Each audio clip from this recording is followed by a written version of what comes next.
चला तर आज जाणून घेऊया कोजागिरी पौर्णिमेविषयी माहिती। कोजागिरी पौर्णिमा हिला शरद पौर्णिमा किंवा कोजागिरी पौर्णिमा किंवा कौमुदी उत्सव असंही म्हटलं जातं। ही पौर्णिमा अश्विन महिन्यात सप्टेंबर-ऑक्टोबर दरम्यान येते आणि अत्यंत शुभ मानली जाते।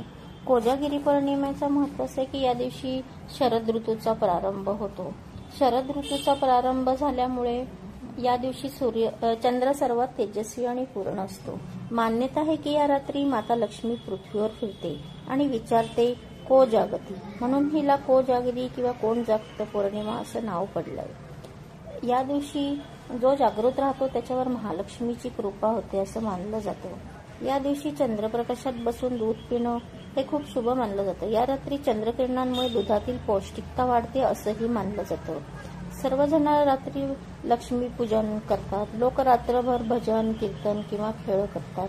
कुटुंबीय व मित्रांसोबत साजरी करण्यास या दिवशी खूप छान वाटतं।